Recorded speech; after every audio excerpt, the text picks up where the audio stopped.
Inside Story Uganda, real source of political updates. Kwandiza nkwagaliza ebiseera eby'ennaku enkulu ebijjudde emikisa kubanga enkya Christmas era tusuubira nti eno program egenda okusembayo mu mwaka 2024 tujja kuddamu okusisinkana tujja kuba mu 2025 buli ggwanga libadde n'ebyago era tumanyi bingi ebyetisse omwaka wano ku mulirwano mu ggwanga erya Kenya bw'oba otunuulira ndowooza ayinza okwevuma omwaka mu Kenya ayinza kuba Rigathi Gachagua eyatandika nga vice president gye biggweredde nga naye tategeera bulungi biriwo mu Ghana obidda tunuulira ndowooza ab'amaanyi abayinza okuba nga bakoze omwaka mu Ghana ayinza kuba John Mahama yabadde ku opposition nga kati alinda kulayira nga president w'ensi eyo ng'ajjako Nana Akufo-Addo oyinza okutunulira mu Mozambique endabya baayo leero kkooti eyongedde okunyweza Daniel Chapo okubeera president era mu kkubo n'ekibuga ekikulu temuliimu yadde akamotoka yadde edduuka eriggule banyiivu bya nsusso ndabya abaludde oluvuganya gavumenti eyo balangiridde nga 15 January bagenda kulayiza president wa Venecio pogo baga nti eggwanga lyonna gwe byalonze jjukira abakulu bano akalulu kaatabuka omukulu omu n'agenda mu kooti n'eteekawo okuddamu okukeetegereza naye bazzeemu ne banyweza obuwanguzi bwa omukulu abadde awagirwa ekibiina ekya Frelimo kimaze mu bukulembeze emyaka nga 49 plus mu ggwanga erya Mozambique buli nsi ebadde n'ebyawo ebinyweza mu Amerika nga yensi enkulu gye tutunuulira ennyo oyinza oga nti ye Donald Trump gumutambulidde bulungi Joe Biden agwevuma 2024 olwebyo byonna ebyavaako n'ebirala kuga buli wamu wabaddewo ebyago bye tunyweza naffe wano bw'oba otunudde mu byobufuzi bye tugenda okwongera okulungamya nkakasa ddala nakyo Oweekitiibwa Mathias Mpuuga Nsamba yakoze omwaka guno mu byobufuzi bw'otunuulira byonna ebibaddewo n'ebirala byaleese naye eyo ndowooza yange naye abakulu bali wano tugenda kwogera ku ebyo ebikoze ebyobufuzi 2024 ate 2025 agenda okutandika nga waliwo bingi netuyinza okutandika okwogerako mu studio Honorable Godfrey Kiwanda Suubi wali namba nnya mu NRM yaliko mbaka wa parliament ate kyemanya ayaya n'okuddayo okwongera okubaako byanyweza nina ssaabakozi w'ekibiina kya NUP chairman Fred Nyanzi naye waali ate musajja wattu enkya mazaalibwa ge kuba amanyi bamuzaala 25 December ku Christmas bamuzaala ne Yesu Kristo ndowooza yeewaana nnyo okubanga amazaalibwa gage mangu okujjukira Honorable David Kabanda Secretary General Pierre Yu waali nnyo kugamba omwaka 2024 tugenda kuba tugutundira mu nkola efaanana bwetyo Honorable Charles Rwomushana naye waali bwe tubadde mwaka gwonna nga gutandika ate n'asembayo yajja kuba Honorable Betty Nambuuze Bakireke bwetyo tugenda okubeera ekiro ky'olunaku olwaleero tubeebaza nnyo okutugoberera okubeera wamu naffe naye ekisinga obukulu okutuwabula kubanga n'omuweesa ekimuzimbya ku kkubo okulagirirwa ebyo bye tuba tetutambudde bulungi ensi bwetu erina okwongera okutambula omwaka gye gugweredde nga waliwo ebiriwo ennyo nnyini ddala byendabyeko ndowooza ebikulu ennyo kwe kulaba nga generaali Salim Saliye kwakula ku bayimbi temuddangamu okujjano kaga abayimbi mbasaasira Christmas yammwe tegenze bulungi oba wamanyira oluseko kubaako olulembekane lubaako bye luleeta ng'omukulu gw'otera okugjamu akantu akwegobyeko bwe bityo omwaka kimanyi kyemuliko kiyinza obutaba kirungi kwabo ababadde bagenzeeyo abatagenzeeyo ebyo birala naye kale ogwaffe kugenda kwera nnyo ku ebyobufuzi nga bwe bitambudde 2024 naye nga tetunagenda nnyo mu byobufuzi Honorable Kiwanda njagala katono nnyo how do you describe 2024 gwe ng'omuntu obaga nti 2024 oyinza kumuwa mutwe eki ky'omwaka guno gwe nga gwe 2024 yenna mbalamusiza mikwano gyange mwenna abatulaba ku barometa nja kwebaza management Uganda Africa olw'okuba nti mwaterawo omwaganya guno okwogerako bannayuganda programu ya barometa ate nja okulamusaamu ab'enjawulo mu abantu ba Central Region lwa Buganda vice chairman wamu omwaka guno ate Jambaali nafuuka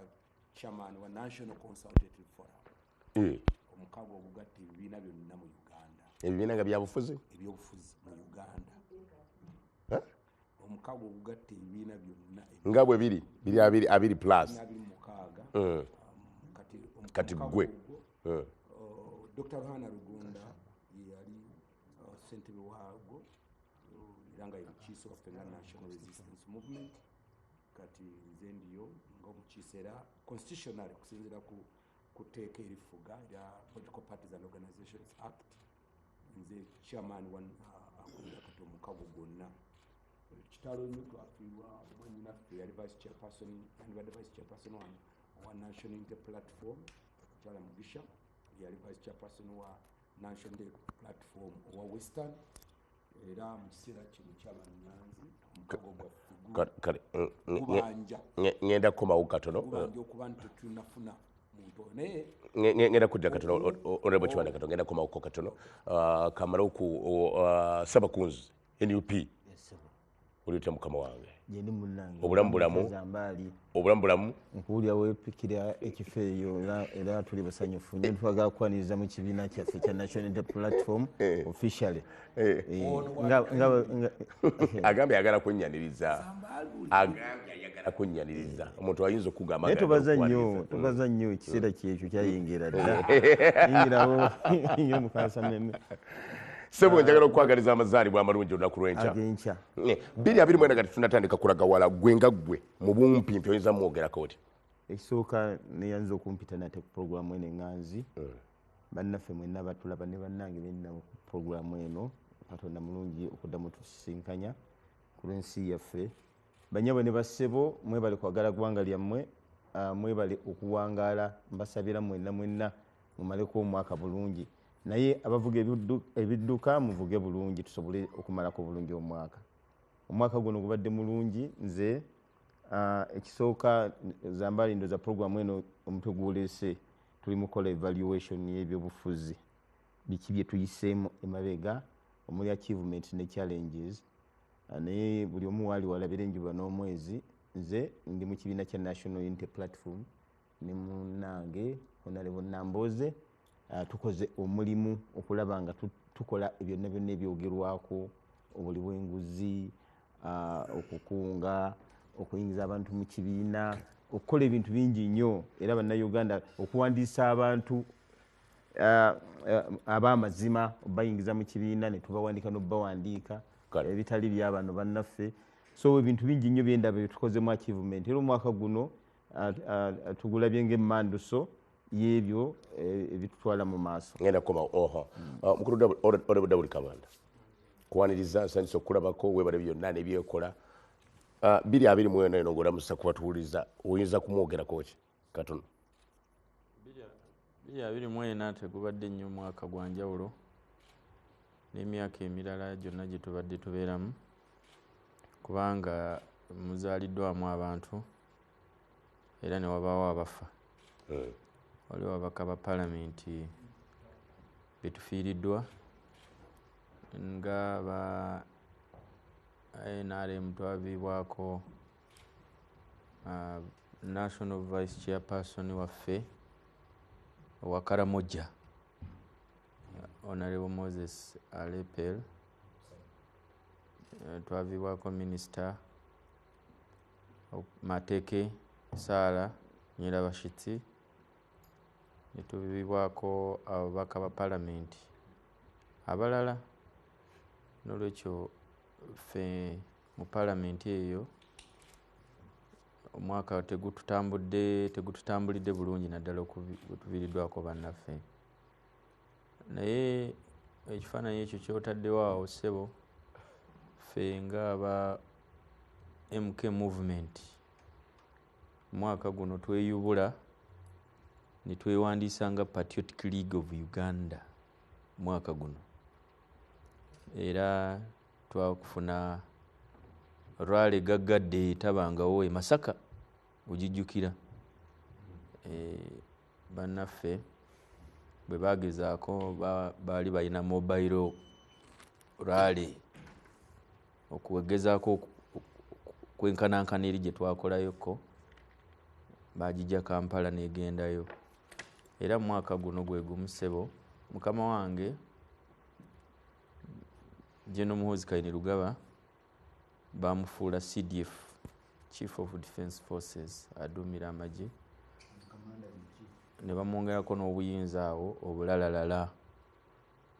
mu tteeka eryamuweebwa mu UPDF Establishment 2024. simanyi so omwaka guno tegutambulidde nnyo bubi nga Patriotic League okujja of kukufiirwa Uganda. ogulabyemu gubaddemu okufiirwa mu buweereza naddala abakulu Dwaka abantu naddala abakulu Okay. naye ng'ogyeko abo bokka waliwo n'abantu bangi nnyo abafudde Okay. abalala aba bulijjo betuziika abategeddwa n'abatategeddwa n'olwekyo abaviiriddwako abaabwe nzikiriza kano nkayiseewo mu mwaka guno tubasaasira ate mmwe nammwe abafuniddemu ebirungi mukama yeebale. Mukulu w'omushana 2024 mu ddakiika emu esooka ng'obuuza ku batulaba. Katonda w'amaanyi, Katonda wa kisa. 2024 bintu bibiri. One, Netanyahu ne IDF, the Israel Defense Forces, zitemudde nnyo abaana. Ekiri mu Gaza, the whole pontiff, Papa agamba si lutalo, it's cruelty. But Ezekiel agamba bw'olaba omubi ng'akola ekibi n'otamugamba omubi oyo afa, gwe ne bw'okola ekituufu naawe ofa. So akola ekibi olina okumugamba kitukakatako ng'ensi yonna okumugamba kyokola kibi. Netanyahu era kati gw'ogamba ajuwulira program ogenda mumuvunuulira. Ekyokubiri ani anaamuvuunulira? Ekyokubiri omukulu Matiya Kaseija naye agenda okuba oli awo ng'ekimbi agakireesa amabaati. Gwali mwaka guno ogw'amabaati kimbuyaga okuleeta amabaati gwali guli nga guggwako tuyingira mukumu byonna byebimu amabaati embuyaga yagaleeta embuyaga gatama ne guyingira bali mutwayo mu mwaka guno ne katategeeranga n'engeri gyombi ekimbuyaga kyeyagatwala era abategalandinze oba ekimbuyaga yagazaayo.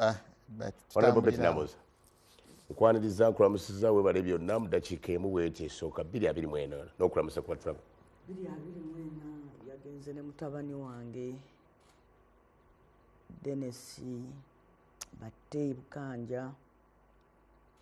simanyi oba Saabika naye nafiirwa omwana awaka. Twamuziise last week ngeggwako. N'olwekyo omwaka twagutandika bulungi naye ffe gwatukabiza ate era olunaku lwajjo bwabadde bukya zabadde saa 6 ogw'ekiro ne batukubira essimu nga omu ku bavubuka abakola ne mwami Bakireke afiiridde mu kabenje. Motoka yamutomedde ekiro ssaawa nga zigenda kukwera 6 ogw'ekiro awo ku luguudo lwe lumu olwe Katosi kasa awo wenyini kyengambidde nti awo ku luguudo lwe lumu kubanga nange nabadde ndufiiriddeko ate era nabadde ntambulira mu motoka tuva mu kyalo nekutuuka ke bayita akakono. So no twagudde mu kinnya kinene kyamezaawo ekasala. Nsaba minisita w'ebyentambula anootinga awantu awo ekinnya ekyo bagende bakikole. Nze nakiyiseemu nga survivor naye ate kiyinza okutta abantu abaki kinnya kiririrawo abalala. Kiri kasaala bayitawo kasaala wennyini mu luguudo bayitawo kasaala. So kyakutudde ke bayita akakono k'emmotoka kuno Katosi road Land Cruiser V8 nikutula akakono era tetumanyi mukama engeri gye yatuwonyezaamu naye twawonyinga. Nabadde no sitole yali badde mbi kuba nabaddemu n'abaana bange mu mmotoka n'omwana. So ate omuntu eyazze tujja ku kkubo gwe twakubidde essimu makanika waffe ate yafudde one day later. bwe mwafuna akabenje makanika yajja okubajja kukuba ate yazzeemu n'afiira ku luguudo lwe lumu olwo olunaku lumu olwayiseewo. Sebugwawo wire tugenda muziika enkyafu ebuyikwe. So ebadde wiiki yakunakuwala nnyo maka gange maka ga mwami Bakireke waffe ne twebaza abantu bonna abatudduukiridde mu kufiirwa ate ne mu byakabenje era n'abakyatudduukirira olw'okufa kw'omukozi waffe Ssebuggwawo Ngire. kutegedde bulungi ne bunamba nja kukoma wedda tofaayo mukulu Kiwanda katunonya kulidde ekimulingo omalayo 2024 2024 bwemba wakuguwumbawumba politically fenga national resistance movement ekibasooka gubadde mwaka gwakumaliriza. It has been a year of implementation ogw'okuteeka mu nkola n'okumaliriza bingi obuulaba byetwasuubiza.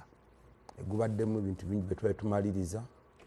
omwaka guno. Of course President Museveni mwaweereza emyaka 8. That's why today bwe mbadde nzija nalowoozezaako ne ngamba my hero at 80. Naye olaba nti bwe twali tutandika campaigns ne bwe twali twakamala akalulu waliwo ebintu biri bingi. Project eno OWCN ya PDM enetambula kino kinaba kyokyo, naye omwaka guno wabaddewo stability ya implementation ya projects government zeyasuubiza, kubanga gwali mukulu nnyo olw'ensonga omanyiza mbaali nti by next year kati gwe tutandika 2025 ate gwena kuba mu politics mungi. Kati projects nyingi ezikoleddwa omwaka guno. Ndabi project nyingi ezibadde zikoleddwa zitulaunchinze. Of course waliwo ezibadde launched ezijja okugenda nga zioverlappinga ne mwaka ogujja ez'enguudo jo nabe president yabadde mukono okutongoza standard gauge railway. Ndabe prime minister abantu nguudo nyingi zagenze okubanga omwaka guno gubaddemu a lot of project implementation. Engeri gye tubatuukirizamu projects nga government ng'ekibiina ekiri mu buyinza.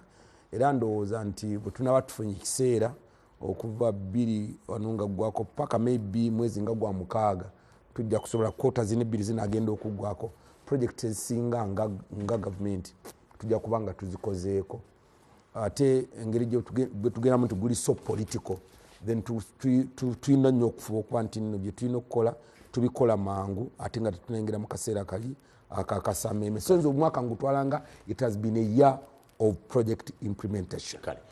barometer kasameme bwe tugenda okutandika olunaku olwaleero kuli kubadde okwongera okubalamusaako na buli muntu okubaako kyayogera 2024 nga bwe kitambudde.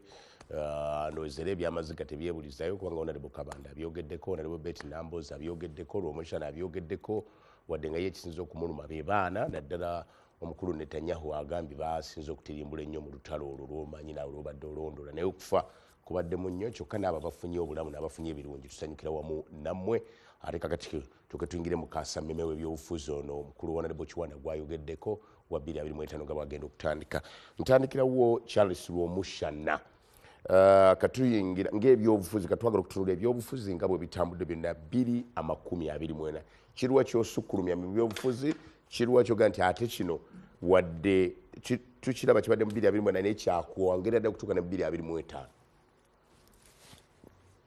Mukulu Zambali mu Lunyankole tulina ebigambo 2 okuteetuka n'okuteera obukumbi. Okuteetuka n'okuteera obukumbi. Kati ewaffe waliwo clans bwe musisinkana kati oli wa nkoko your clan udira nkoko ne Lwomushana siba nedira mamba kakobaza. Okay mamba kunga kati kunga wa mbogo. Aha kakati ewaffe waliwo clans nti bwe musisinkana mutandikirawo okuyomba. They call it obukumbi. Atabamanya alowooza mulimu obusungu. Kimwena obusungulwa naye kwebuuza kwammwe ke kalombolombo kammwe. Aha naye simanyi olusanga ow'embogo n'ow'emmamba batandikira nga bayomba. Kuyomba nga bavumagana. Nga bavumagana. Kati bw'oba tobumanyi olowooza bano baatamidde kiki. But kumbe bulombolombo bwa so we call it okuteera obukumbi. Then waliwo okuteetuka but I can't get the nearest example to explain it. Sajja waffe yafa Bishop Kulumbe nagamba ono omugenzi bwamulumye ne bumutta naye alwala sukaali manyi endwadde yaba canons archdeacons yalwala sukaali diabetes kati omutamiivu naga tabadde musajja mubi yabadde ayambako mawuda yabadde ayambako ketra yayambako ne zainabu nawe kati nga bano bayogerako bamulekwa widows nga babba baabwe bafa sirimu balina mwandu naye nga babba baabwe ekyalo kyonna kimanyi bafaaki bafa sirimu but ngaoyo omusajja abadde musajja mulungi nnyo naye omutamiivu yayogera ebyo archbishop abadde musajja mulungi nnyo naye sukaali mutugyeko emututte kati olina nemakola abadde musajja mulungi kyokala yayamba nnyo yayamba mawuda yayamba zainabu so population yaseka because yaseka yategeera nti omutamiivu okuteetuka gyali abuulira akiriko abuulira bishop totulimba ono naye yafudde sirimu ng'abalala so tuyisayisa mu bya sukaali wamu naki wamu n'ebirala so it's a mode of communication seetaaga kugamba bishop nti ate ku lwaki otulimbye ng'okimanyi omusajja yafudde hiv olaba omutamiivu yakireeta bulungi kakati the politics zoyina mu mukulu muhoozi Kaine Rugaba wano mukulu Museveni yalagira tewabaawo ayogera ku bintu by'e Rwanda nga Rwanda egaddewo ensalo ne Uganda even the Minister of Foreign Affairs ne Parliament but Muhoozi nanga I'm going to see my uncle nebiranga I'm going to see my uncle abakyala abawala abatuusi banjagala nnyo ogenda kujja na mubote nga boda zikoze eki nga boda nzugule that high level diplomacy in foreign relations with results eziri instant but communication yakyo fe abachwezi fe abawala abatuusi baninze takubuulira what actually happened ate ne media ne mutagoberera kumanya what are the behind the scenes workings ezirese results zino ne mutagobera ku lwaki state is taking this direction kakati bw'avaawo n'agenda Egypt njagala ompeeyo ba heads of the military CDF Zimbabwe Malawi mawanga g'omanyi wano bootera okulaba nga basisinkana Al-Sisi president wa Egypt ate nga basisinkana Al-Sisi ate nga basisinkana n'akulira amagye ga Al-Sisi so yakamusisinkana emirundi esukka mu ebiri n'avaayo ate nga njagala kusisinkana wa Ethiopia ate n'asisinkana wa Ethiopia naye nga Egypt bweyomba ne Ethiopia aye n'agamba aye n'asisinkana I think Qatar, United Arab Emirates, then Kenya somehow, then nakola statement naga tugenda kuba Sudan tugenda kuba Sudan kakati naye nga akurala SA Rapid Support Forces yali wano mu Uganda Dagaro yali wano mu Uganda njogera kusaba yekera wa Sudan yali wano mu Uganda yali Kenya yali Ethiopia unagamba kakati kitange omanyi adda ku Jesus Christ bwova ko ogenda kuono wandagirira munaku 2 nkola ki nakuba so ne tatunulira diplomacy that level of diplomacy but which relates to state security and national survival. Then nagamba we have mercenaries being in Kuba by 2nd February 2nd January this guno January nyinatala wakubirawo white mercenaries bali mu Jeriani bayamba bayekera waliwo technologies emundu ze bakozesa who are they katubo gwebera commentators badde mbalaba ba wini byanyuma omu n'abalala aba godu batumshabe I think ogenda okulaba they are not deep kati ne kintwala ku eri gyenkulaze the communication yokutetuka naye ngaereeta serious issue that mukama wa the boss of mukulu honorable Kabanda bwawangula wetuli that his success, the success of Muhoozi Kainerugaba, ze barometer zino zolaba ugenda mu mbaga nca abagala ogenda okuziika. His failure kudduka misindi tuyingira mu IDPs bizimbe biba bigwa byowulira ebiri mu Gaza ebiri mu Khartoum. So where do we go? That wetaaga peace, wetaaga stability, wetaaga ya succeeding osobola okumuvuma ku Twitter. You get? But should he fail, toja kuba na internet emuvuma. Those contradictions. Kakati the politics that tuyingiramu in the next by 2025. Diplomacy solving ebizibu by'amaanyi ng'ekyoraba ekyerwanda neeleetawo regional stability naye nga ffe barometer kasamemete tugigoberera munda. Why? Because tereta drama.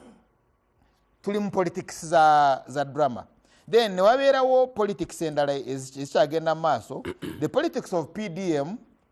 the Parish Development Model, wamu ne Mukulu Salim Musale ne musicians. Kakati Mukulu Museveni yakoze ekibalo that a parish mu myaka 10 two financial years, two terms, ejja kuba erina 1.6 billion shillings. That money will be available. Naye nga erina homesteads 500 homesteads. Ekitegeeza mu myaka 10 each homestead ejja kuba erina million 3 access, because PDM is access to credit. Sente zanaabateereddeko mu parish buli homestead ejja kuba esobola to access million 3 mu myaka 10. Right? That means buli mwaka yemitwalo. In other words, this is magic egenda okumalawo obwavu. Kisoboka ya kiwanda nga bw'omuwulira. Mu myaka 10 oyina emitwalo 3 ate ogenda kuba mwavu. But kyobalaba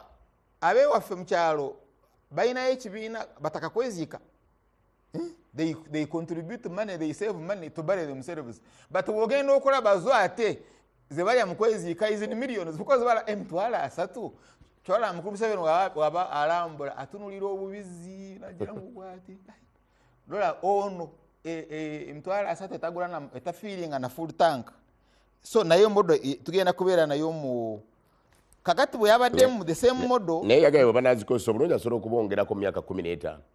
Ng'olaba ekibala abalakeewa. Agenda kufuga myaka 10 endala. Naye achievement yagambe 10 asobola kyogera ku myaka 15. No please. Katusoka tugendere ku myaka 10 gyagala okweyongerayo. Mumuwe ekisanja ekijja n'ekiddako. Achievement gyagenda okuba ng'akoze nga byonna bigenze bulungi. Bakabaana nga bakoze bakiwanda nga bakoze nga byonna n'ababawakanya bano ababakubira obugalo nabo nga bakoze ne bakunga bo nga bakoze ne kivayo bulungi ajja kuba asobola okuwa homestead emitwalo 30 paya access average what you call per capita. That's but per homestead. And agamba that is the magic bullet mujja kuba muvudde mu bwavu. Kakati Mukulu Sale ne Mukulu Museveni using the same model yayita abayimbi to change, to influence minds. Ye model gyeyali ayina nti abayimbi bagenda ku influencinga minds ne babawa sente. You remember? They gave them a lot of money. But ye model teyali nti kola ebirungi ng'enguudo ng'oluguudo omukyala bete namuzi lwabadde agamba that the road is good and people's mindset will be changed. Bajja kukikwagalira because enguudo we nungi amalwaliro weegali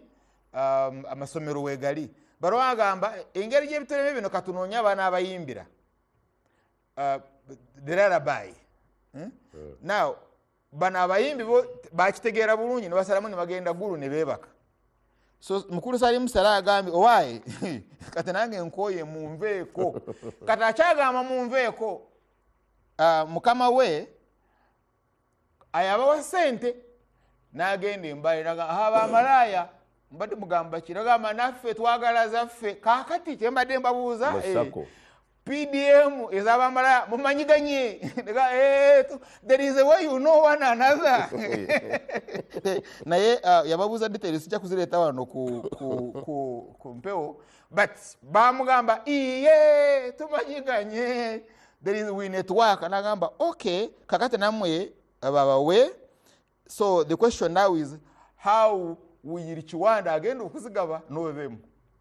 obana atunuli abana agendera kutatu okugaba sente z'abamalaya anto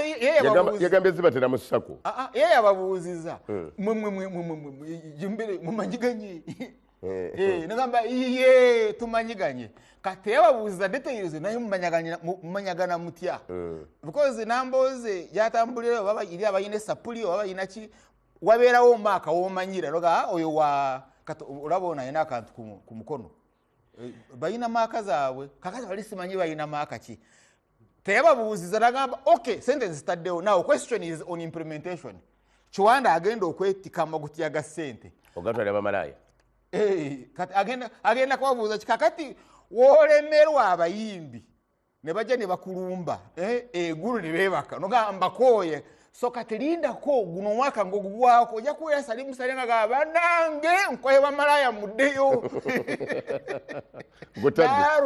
n'omusana akutadde so ye PDM yosebo so ebyobufuzi bwa PDM salimusale n'abayimbi diplomacy yamuwozi nebira okay kale 2024 boti bwamulayo honorable Kabanda ndiwo ndi mukutunuulira 2024 nga bwatambudde nga gwe n'okusingira ddala mu nsonga ez'ebyobufuzi 2024 gubeera mwaka oba omwaka ogwefaananyirizaako ne 2 omwaka oguba guddirira ogugenda okukola ebyobufuzi by'NRM kubanga bw'oba otunuulira ebifuzi by'NRM mu biggwa mu mwaka ogwo oguba gugenda okutuuka gwe balonderamu akalulu ka general elections kati akalulu aka general elections kabeera ka 2026 ketugenda okuzaako naye mu 2025 yentabiro y'akalulu ka national resistance movement okuli okulonda abagenda mu central executive committee mu national executive committee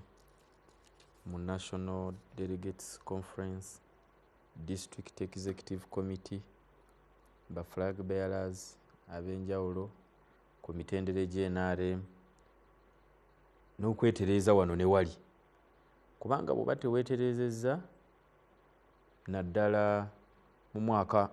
guno gwe tumaze obeera tomanyi kyozzaako maaso wali bw'oba osigadde oli mu confusion ogamba nti ki kye tuliko ki ng'ab'NRM mu 2024 tufuniddemu direction nti omuntu agenda okuvuganya ku kifo ky'obwa president ku ludda olw'NRM ye General Yoweri Kaguta Museveni mu 2024 olina okukisootinga nga bukyali 2024 arevolinze ground yes namwe abali bavuddeyo standby generator ali bwe namwe atuuse nubugati yes naye kyamwe mwavaayo but wala talaba kuvaayo olugwatera okuyomba naye big thief nedda I say the thing big thing I don't know naye ffe kirikiriye ground yali leveled mulaba nti ewammwe ajja yono ajja ye omanyi ebyobufuzi bya Uganda naddala bw'obeera ng'oyagala kwekuumira mu buyinza oba ng'oyagala kukwata buyinza okwekuumira mu buyinza oba ng'oyagala okubukwata olina okwetereeza mwaka guno 2025 no oba 2024 2024 okwetereza bw'obanga okyali confused nga okwata eno tonategeera ani agenda kukolera kino ani agenda kwesimba wano ani agenda kukola kino nga teweeterezeza mu guno omwaka ku bifo eby'enjawulo kakati luli najja wano nenkugamba nti abantu bali mu kweterereza eyo kukwata tiketi ku mitendera egy'enjawulo ku bubaka bwa parliament nga naawe mwoli gwe era toyinza kyewakana nange nga mwendi njagala okweterereza okukwata akamyufu mu kibiina kyange ekyenaremu naye kati ffe ku mutendero gwa pulezidenti tuli kiriya tukimanyi nti oli yakola ki yajja naye waliwo ebibiina ebyobufuzi essaawa eno nga bikyalina mu confusion nga tebimanya jja jjukira mwagala kwata buyinza 2026 ne mukyali mu confusion nti tageti yammwe kati gwemwagala okubujjako yali ali ready mwe temumanyi kyakkola mu kifo kya concentration okugiteeka because abamu bakimanyi bulungi nnyo nali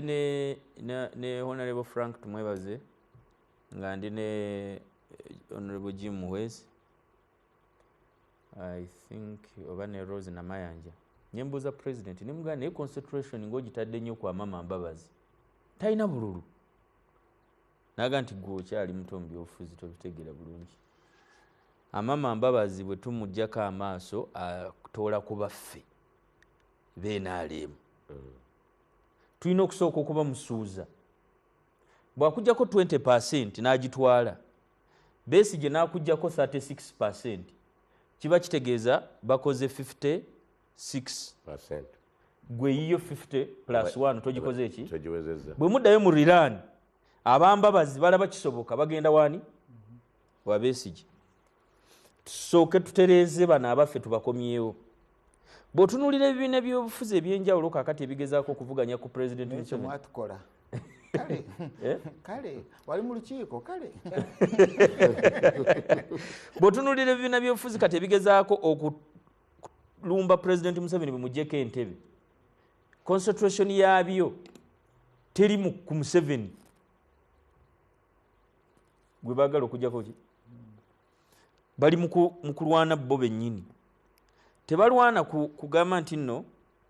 mwami Mpuuga katumuggyeko ababe baga nti oba agenda n'akabinja ke kagende 2024 ono tulina omutunuulira ennyo ng'ekintu ekyamaanyi ennyo nga jjo bwe twali twogera wano ku Lwokubiri eri batusite ne batubbi balina okwegendereza ennyo ffe already tuli kiriya nti General Museveni confusion yonna kubanga abantu b'NRM bonna babeera nga ffe aba Patriotic League of Uganda tuga nti ffe twagala kati eno yessaawa General Muhoozi Kainerugaba yabajja kuba president bwa Uganda 2026 nga bali basika nga naffe tukola ki tusika omuguwa tugamba twagala peaceful transition ebeerewo ono akwasa ono obuyinza ekyo ne kiba settled nituga nti ono mukulu kagira akola ki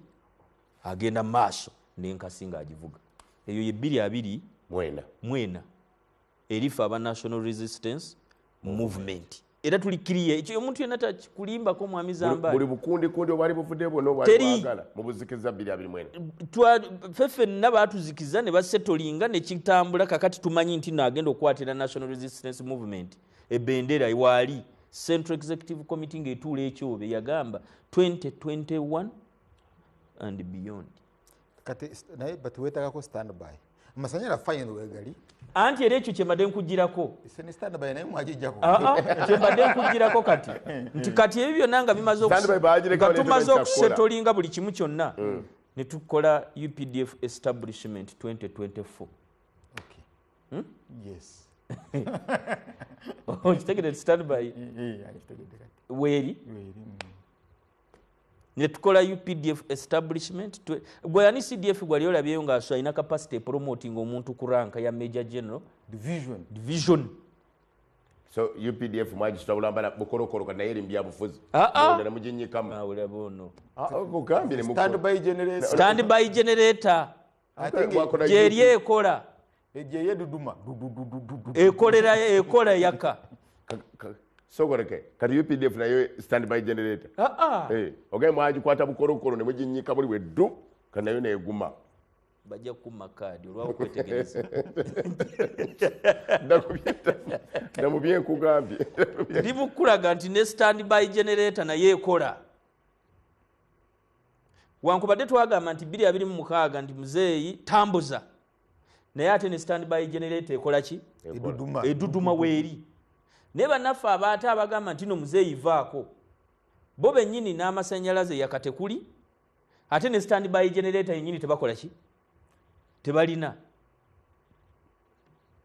kubanga bw'obanyenyanyenyamu bwoti nti gwe amasanyalaze kwegali gayinza okugolola essaati ya lwomushana omanyi oteeka olulimi bwoti owanulako okwata ku paasi fe twakulya mukyalo ey'amanda ogiwuuba kisiza buli omu bwawuuba omu twagiwuubanga tuti ogenda pya ku makya kati mukyalo eyo bajeide olyokoteako akatambaala neyogira bale pya nolanga kakaze noga nti yes nomanyi nti yeno etambula naye bano bannaffe ne paasi teyinza kugolola katambaala so 2024 olaba okwetereza kw'abali mu buyinza kunywedde naye okwabatannatuuka mu buyinza ate ng'akalulu ka mwaka gujja guli kati gwe bw'obanga tonaba kwetereza mu mwaka guli ogujja ng'onaakyalwana nze njagala okuba loodi meeya nga bamuga nti avaayo togendayo tukuteeke mu Kampala Central PDM n'engeri gyagabanyizza president gyagenza alambula ate n'anyweza nnyo ne politics ali wakati w'abayimbi ne genosale abitaddeko nnyo essira Honorable Daudi Kabanda asinze kunnyonnyola nnyo byalaba nti NRM birimu nageza okuggwa nga ground already leveled nga okakasa nti yani gwe banaasimbawo kuba president ne wakyaliwo okusoomozebwa ku ludda oluvuganya kwani kwolaba ajja obaana awanika bendera yabo abali ku ludda olwabula gavumenti tutunulidde nnyo ebyobufuzi nga bwe bigenze 2024 watuuse okukuba akaleka nga ebyo ebiriwo bitwagadde nnyo okunyweza n'okutandikirako njagala genda wa Honorable Betty Nambozo bakirege Madam Teacher ng'osiga ekifaananyi kya 2024 n'ebyobufuzi nga bw'obirabye saba onzikirize nkusomereyo wano mu bayibuli mu Zabbuli eya37 olunyiriro lwa 35 kutuuka ku 4 lugamba nti nalaba omubi ng'alina obuyinza bungi era ng'agulumidde okukira omuvule ku ttaka naye baagenda okuyita erinnya lye laba nga taliiwo era namunoonya naye teyalabika weekalirize ng'oyo atuukiridde olabe nga ow'amazima kubanga enkomerero y'omuntu oyo y'ey'emirembe aboonoonyi bo balizikirizibwa bonna enkomerero ddala ey'omubi eri kumpi naye obulokozi bw'abatuukirivu buva eri Mukama oyo kye kigo kyabwe mu biro ebyokwirabiramu ennaku ne bwenkomaawo nga tunayengera bampadde sente zo zino mbadde nzirabidde ziku omukyala ayinza okuba alaba nanfugire naŋŋamba omukyala namusanze ku mbaga naŋŋamba nkuwe sente zino kyekirabo kya Christmas kyayinza okukuwa naye yampadde zino nga neyanzeege kutuukirwa kuba yaŋŋambye ava UK eyo yamugaa nti zezo oyina nti mbadde sinakyusa gundi nga zivudde eri nga ziri nnyingi naye no zituuse ntonaziraba oba zibulidde muwa yange eza gavumenti neyanziza nnyo neyanzeege ayinza okulaba mukyala yaŋambye akutumidde nyo nagaa wakiro n'abaako kyonoolyamu neyanziza nnyo neyanzeege era ekanga esente zino zetwalire enambozi neyanzizaali ku TV okulaga nti obwesigwa bwanze neyanziza neyanzeege ng'oli eyatumira lw'omushana ku mbaga gye waliwo neyamutumidde namulabe ndabirwa lw'omushana ye omukyala yani teyaŋambye erinnya lye ndowooza naye yaŋambye ava UK bakomye muno okujja kulya kaakati ssebo era nange namuzeemu nti zino zoyina naga sinakyusa bulungi sente naye guno okoze nga liifu awo okoze nga liifu oyimiriza essaawa genda maaso anti liifu kati obuddemu omukuwa tegenda maaso bwe guyita nga ayimiriza essaawa kaakati ekyawandiikibwa ekyo bwe nkisomye kigenderedde kugamba osobola okulira omuntu ng'anyumya tukutte n'amagye tukutte eri tukutte egindi naye zabbuli eyo eŋŋumya nti yalaba omubi ng'agulumidde okukira omuvule ne bagenda okuyita ettaka lye erinnya lye nga taliiwo. Nze nsoma bayibuli globally 2024 bamusamalize ne bagamba that it has been a year of historical elections and global unrest. Ensi 60 zabadde n'okulonda naye olw'okuba sirina budde naye okulonda okwo buli gye kwabadde kwa byafaayo naye era n'ensi yonna teteredde. Mujjukira entalo zino olwe Ukraine zendala zonna zatandika ng'ezisaaga naye bwe tumazeeko omwaka na guno ng'entalo ziganya okukola ki okuggwa nga zifensi ezo ziringa ez'okubeera mu ntalo forever. Wano e Buganda Abaganda balaba ekintu Abaganda abasinga obungi abaliwo kati kye tutalabangako ekya Ssaabasajja okuddugala olw'okuba nti nno tubadde tetukirabangako waliwo okupanikinga okw'amaanyi kyajja kinene nnyo nnyo nnyo era ne mukolerwamu n'ensobi nnyingi ezeetondebwa tugamba nti gutusinze nnyo Ssaabasajja naye omwaka guno nga guggwako Abaganda bafunidde ddala okukubagizibwa okw'amaanyi ne bwe tubadde wano mu mpaka z'amasaza nga tuzimalako nze nafuna n'omukisa Ssaabasajja n'asiima ne mubuuzaako naye abantu ne baddamu essuubi ery'amaanyi era mazima Ssaabasajja Kabaka atuweereza obubaka bwa Ssekukkulu n'omwaka omujja Zambaali okuggyako atamanyi kusoma y'ataategeere naye omutanda ebigambo bye nantaggwa buwoomi ng'ekkubo erigenda mu ffumbiro ebijjudde amakulu amakusike era nze bindabikidde nti bijja tulambika bulungi mwaka 2025 era twagala kugamba nti Ssaabasajja alamudde nnyo tweyanziza nnyo tweyanzeeki. Eno ewaffe nsobola kukozesa akatabo k'omukyala bamuyita is a human rights professor mu university z'omu America eyo bamuyita Helen Epstein yawandiika ku President Museveni n'amuwandiikako nti he is another fine mess. Naye naguno omwaka era nagwo njagala gamba nti it has been another fine mess. Naye bwe yali amuwandiikako yagamba nti Mwami Museveni yamugeza ku clever hair Wakayima omugezi nti ateeka ku bunkenke si bannayuganda bokka naye n'abazungu n'abalimbalimba n'abateeka ku bunkenke n'abatwalako ebyabwe ng'era Wakayima bwe twamusomangako nga bamwogerako n'agamba nti era oyo y'ensibuko y'okutabangula si Uganda yokka naye ne Rwanda,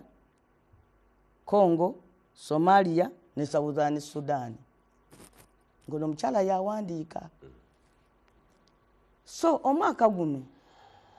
era gufaananye ginnaagyo emirala gyonna nga bwe gibadde giddiriŋŋana. N'ekikulu kiri bwe kiti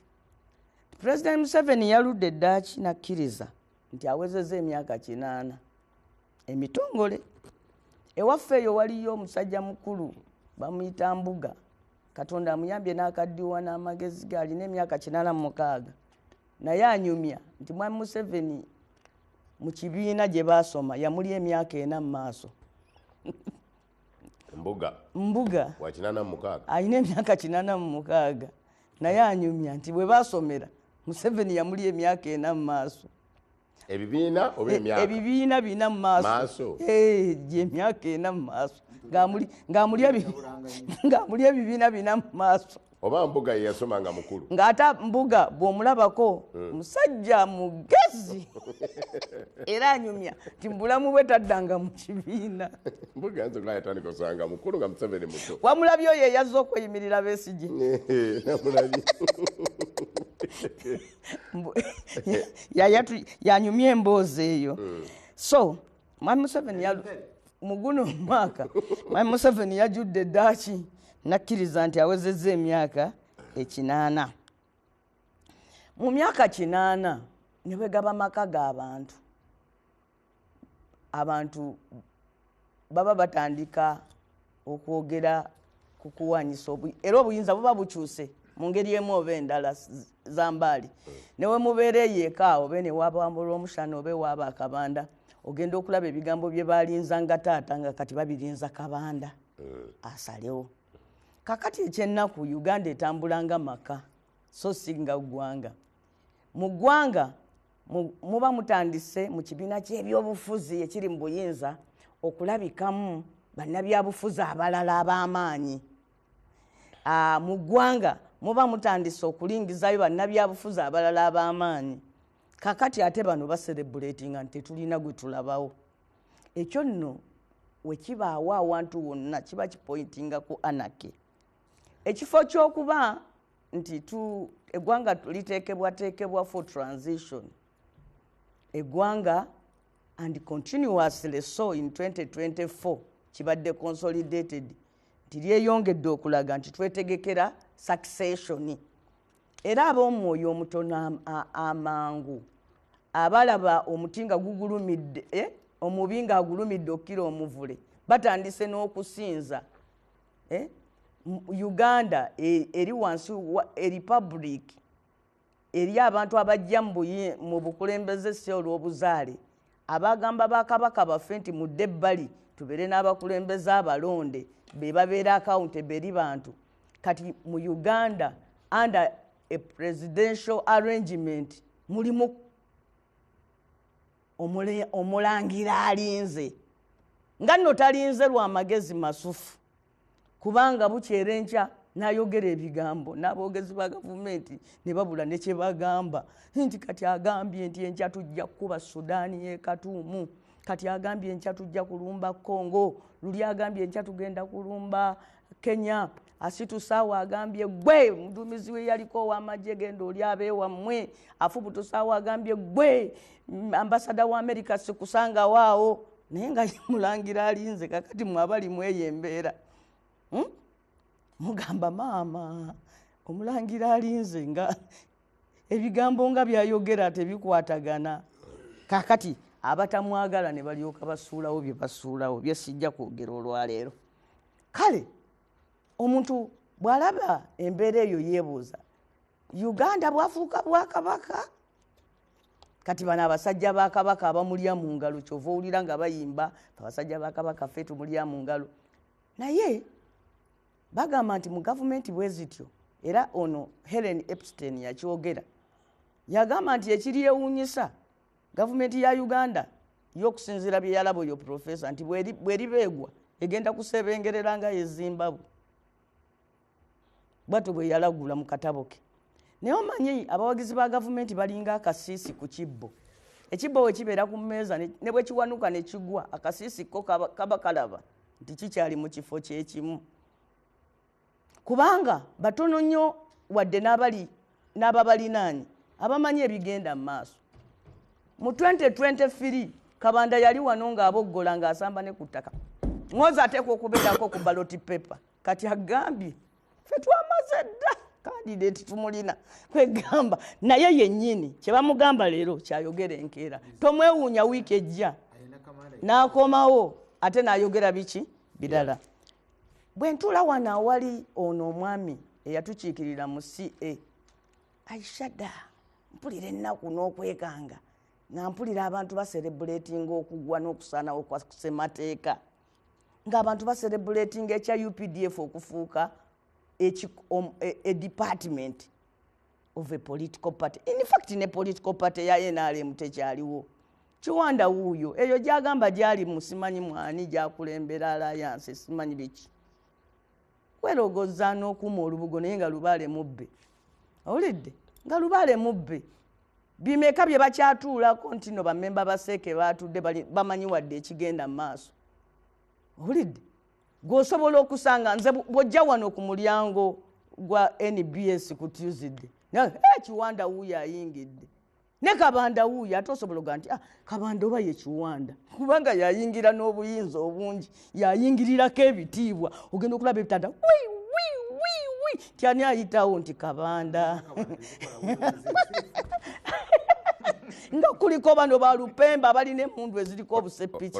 nti kati awo ani gwe batwala nti Kabanda nti ki nti sekuritale simanyi mwogezi wakiri ekibiina ekitaliiwo ekitali kya byabufuzi tinayo yayitiddewo mu kalawuumu nti ate ye ssentebe w'ekibiina ekiri mu buyinza Kiwanda namba 4 naye nga namba 4 ali mulawuumu atalabikako buyinza wadde akatono naye ng'ate namba 0 Kabanda obuyinza bumujjudde kwegamba nabo bennyini bw'obabuuza ki ekigenda mu maaso tebakikola ki tebakitegeera kakati mukama wange kolapsi ya anti ekyo kitegeeza gwe bw'obeera mu lyato ng'omusajja akutta eryato kamaleyo kino ojja kumpa information gwe lw'omushana be balina obuyinza era kyekyeraliikiriza nti omusajja avuga eryato omulaba abongoota yeebase ko driver akutte giribwa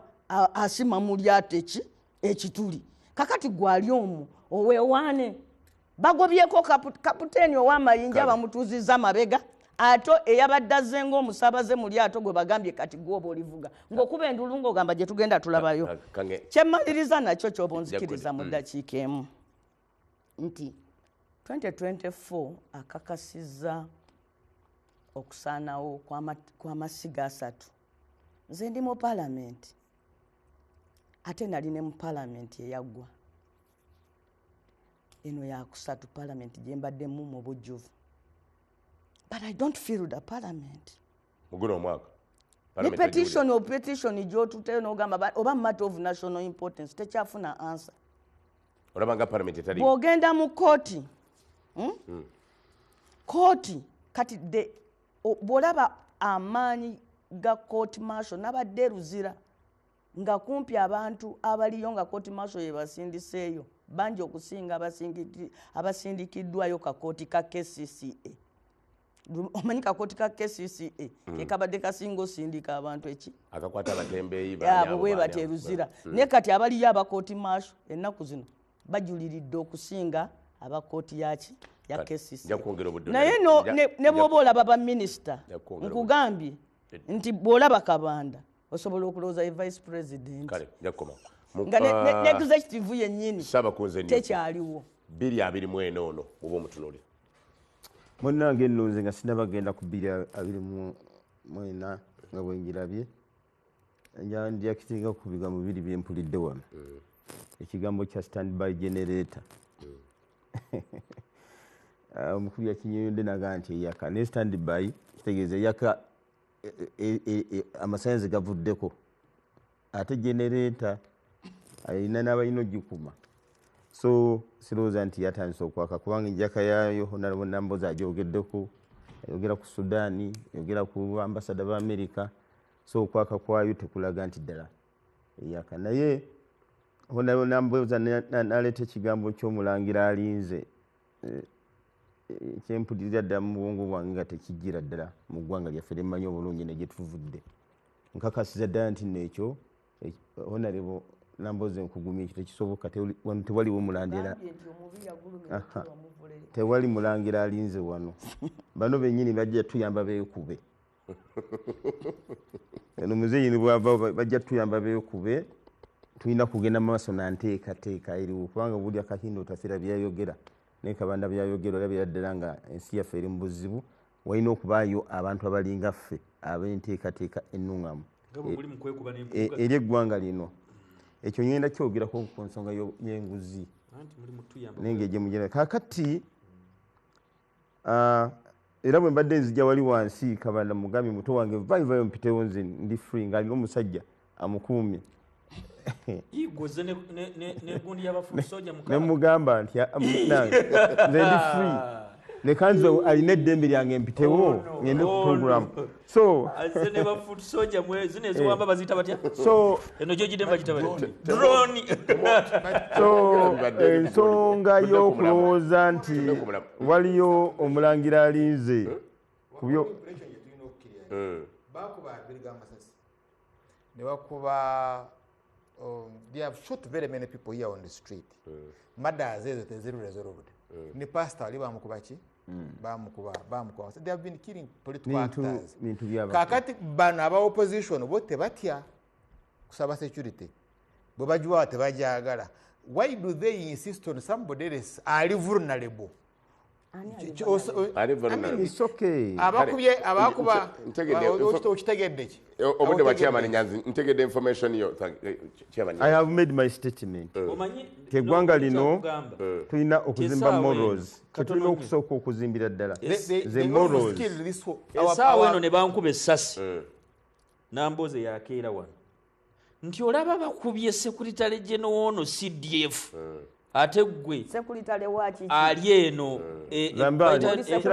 nkonya wasiiwa obudde bwange ojja bumpa oli sekuritale waki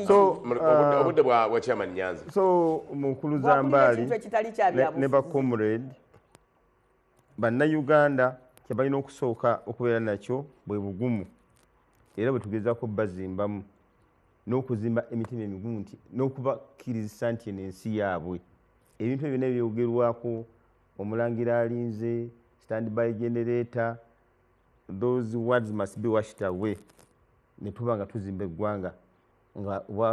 obukulembeze bw'eggwanga lino si bwansikirano that is number one. Number two, kangende ku nsonga yobadde yogerako mukama wange ensonga ya nze abiri mwena abadde mirundi ebiri abaddemu ebizibu bingi nnyo challenges nyingi neffe bwe twatula twagamba nti tulina okukendeza ekintu kye bayita lamentation okwera bukiseera nga tukomplaininga bukiseera okukungubaga kubanga tulina okukkiriza nti eno situation mwe tuli ate tulina wakulaga tetujja kgenda mu exile tulina kusigala wano ne tugamba nti katukole program road map yaffe nga ffe mu national unity platform nga bwe kituuka ku kulwanyisa enguzi tulina okulwanyisa enguzi kobe ani kobani kabe Nyanzi kabe muntu mulala omukulu kyabadde ayogerako olwo nalwo olutalo terukwata ku nze nzekka terukwata ku Kabande yekka nti Nwanisa ali mu opposition ali mu government yekka olutalo ne lusituka Katonda natuyamba ne lutambulanga butambudde tetulowooza nti ate terutuganda kuddamu kwegatta kasita buli omu amanye ensobi ye bwe tuba nga tukyakkiriza nti tusobola okuzimba eggwanga awamu kyova olaba amanya gonna agoogerwako wano nga abantu bakyakkiriza nti tusobola okulwanira eggwanga lyaffe tusobola okuddiŋŋana kasita abantu bamanye ensobi zaabwe otherwise enguzi nayo eryefuuse syndrome nga overstay bwefuuse ekizibu enguzi efuuse ekizibu n'ebintu ebirala byonna era Kabanda akkiriza nti waliwo overstay bw'aba aleeta muhoozi we eri mu kava nga amuleeta kubadde balina so ekyo kimu ekyokubiri okugunjula emiti emito tetulina kwemalira mu byabufuzi ne tuba nti ffeffekka tumanyi kyobola twagezaako mu busobozi bwaffe ne tukola school of leadership omwaka guno twakola ne graduation you know that is one of the achievements netufuna essomero okutendeka abantu ebyobufuzi nga tubayigiza history ku level zonna abantu Zambali ali mu ssomero bakola discussion ye alina opportunity ne waliyo bali abatayina bannayuganda bwe twaza okusaba the people power kati abantu abo eyo achievement tulaba nga nnene era we are continuing ne tugamba nti asujja kukomawo tukolagane n'abantu abalala bali mu byobufuzi abatali mu NUP ne abali mu byobufuzi tugambe juzi waliwo twabadde n'owekitiibwa tuli mu lutalo lwa kulwanirira Dr. Kizza Besigye yayise mulungi nnyo tulina okuyimira wamu naye naye nabo olaba tubadde omwaka ogwo tuyita abantu bangi nnyo nga bajja ku kitebe ne baba nga boogera ebigambo nga situkwatagana nabo mu ndowooza ne approach naye nga bakkiriza nti tulina okuba n'enkyukakyuka ekirala twaniriza abantu bangi nnyo n'okuva mu NRM abalala bava mu PLU ne bajja ne batwegattako you know bava mupyero yine bajja batwegatta kubangi nnyo ate lindako omwezi ogujja kyetugenda obubakola balabirira nga tugenda program tubakunze ne bajja batwegattako kakati munnange omusajja akubuulira kanyonyole begatta tujja kukola evaluation bakomawo mu parliament olwekyo kye bakola ojja kumanya nti neeri wansi ku ground wali obuzibu ku results ebyo birala naye kati batwegasseko wamwani yabegasseko ave waffe so nze mukono sakayo wa Piero yo esebo kakati ensonga endala za mbaali y'ensonga y'okukola party structures omwaka guno bafrustratinga constitution yaffe ne bagiteeka mu limbo ne tusigala nga tutambula tuba nnyo okulaba nga tukola structures mu ngeri eri open naye etali open wenjogerera wano central region yaggwa eastern region yaggwa katwakwata ku northern region olaba nti abantu bettanira okuyingira ekibiina we now have structures kati ensonga endala zendowooza nti nkulu omwaka guno western region naye tutambula lwakuba twafirwa deputy president waffe very soon tujja kuba ate tubakubayo ekimyansa ekirala tusobodde zambaali okufuna offices mu buli region ate nga zamugulu ate nga tuli balandi road ekyo kikulu nnyo tusinga NRM tuli balandi road era very soon mu regions ezenjawulo ojja kulaba nga tulina offices ze batasobola kujjawo ze batasobola kusimbuliza tukyalina ku region tuli kusabula kakati bagambye balina ewaffe tupangisa omusajja ono ebintu ebimusibwa musiseekosebo so okunyonyole tupangisa wayo neŋŋamba bano bazimbye ekitebe akugambya muleka nnyonnyola muleka okunyonyola obulimba tulina ebitebe tusobola okukola accountability we can evaluate ebintu byetukoze omwaka netugamba nti kati inkamu yaffe sente zetuyina bahonorable member ba parliament zetukuŋŋanya okuva mu nsonda ez'enjawulo eri abaganzi b'ekibiina zikoze kino era kikino kirabikako omwaka guno bakola auditing nga NRM muli bubi nnyo nga tuli waggulu nnyo mu nsonga za accountability n'okozesa ensimbi ezijja mu kibiina so ensonga eyo munnange nkulu nnyo baani abakola auditing mu mwaka guno abakola auditing bamanyi baani abakola auditing ku bibiina by'ebyobufuzi wandika oliriko omusajja host manyi olina oludda naye alimba baani omusajja amala okunyonyola notinga ojja mubuuza edda anoonya wanaazirira kwogera ayalagibuwa kuliko omusajja nyonyolekabanda ayagala tumugambe kazira okwogera leero kati sijja kukkiriza kubanga mulinga baga nti kati otandise baani abakola audit nedda asigoosi wandika wali programu eno nze ndi mugenyi wano waliwo abawululanga babeerawo nze ndozaba ndi padde chancellor ennyonnyola ensonga ndowooza nti ndi ku mulamwa engeri gy'oli omugenyi exactly now tufubye okulaba nga tuligestaringa ba members mu buzibu obuyitirivu guno mwaka NUP erina success nene nnyo yeachivinze oba obuwanguzi bwe tufunye mu kuyita ba members n'okubawandiisa ba members mu kibiina wiiki eno nabuuza organization secretary nze nkunga n'aborganizinga ne babiwandiisa mu kibiina twagulawo n'omukutu oguli online kakati twasuse mu bukadde 10 bano ab'NRM omanyi kye bakola bakwata bachairperson b'ebyalo ate tebalina kubeera na kibiina abo bachairperson b'ebyalo nebo bye bakozesa ne bagenda mu national register ne bakuppayo amannya ne batwala ku secretariat yaabwe ne balangira nti baweza $17,000 anti kati owulira neffe ebyaffe biri real tugenda abantu ne tubamatiza ne batwegattako abalonzi mubalina bano balina 18 kati ndowooza olaba how steady we are naye zambaali bw'otunulira tuwazi zaffe zetutambuddemu olaba nti omulimu gwa mobilization bw'otunulira tuwazi zetutambuddemu olaba nti mobilization yaffe bwe twali luisi tukaleki abantu beyongeddeko okuyagala eggwanga yakunga ate yetaaga legitimacy, it is already legitimate munaye. So kakati n'abantu okuba nti nno bamanyi ekigenda mu maaso kyetuyita okulabisa mwakirabanga ekyokusaaga era senga twali in a normal political situation tuli mu ggwanga eggunjufu senga ffe tuli muki mu buyinza naye waliwo challenges mubumpimpi omwaka gwonna challenges tufunye ekizibu ekisooka ye Museveni okuba nti yatambula naye yalagira poliisi ffe netuyimiriza tuba tusituka bwe tuti nga batuyimiriza ekyo kyabulabe ennyo naye ate tetupowa bwatuyimiriza mu ngeri eyo nga tugenda mu yeekyama ate kati bwe tunasituka oluvannyuma ojja kulaba nga tekiri massive kubanga ate enkunga ey'ekyama nungi nnyo nayo kati mukola mu kyama exactly kakati ekirala twafiirwa deputy president waffe mu western region omukulu abadde amwogerako kikyannaku ekyo kyatuzaamuko emabega ne tujja kusala amagezi agevumbavumba tutambule kati tulina ekizibu ky'aba political prisoners bano n'okufa kwa kooti omugaso gwa kooti mu Uganda constitutional court yasalawo ku nsonga ya court martial obutateeka bantu ba bulijjo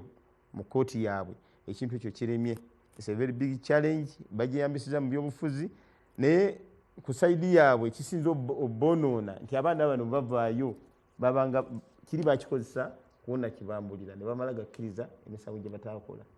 ne bwe bazze bagezezaako okulaga ekifaananyi nti bakyayimiridde wamu naffe. Olivia Lutaaya omwana omuwala oyo gwe babonyaabonya ebbanga eryo ne yonna kati yavaayo n'alaga ekifaananyi ekituufu nti birira mu kakati kakubi kakatike. Ekirala tulina ekizibu ekyayogerwako kye tutasobola kusuula muguluka ekya parliamentary democracy oba ndoze mu banayisa omusajja waabwe bano simanyi oba omusajja ayinza okkireeta awo mu maaso awo nakyo tukyetegekedde nti president alondebwa mu parliament bamemba parliament bamulonda wakiwuliddeko ekintu ekyo kyatambula nobao yakireeta mu parliament awo nekizikira naye nakyo tukyetegedde kyajja mwaka guno wakiwulirako naye tekinajjako munange bannayuganda ebyo biri mu korido kale wanige nti amawulire agali mu korido naye tekijjangako mu ebyobufuzi bya wano tebibangako mu korido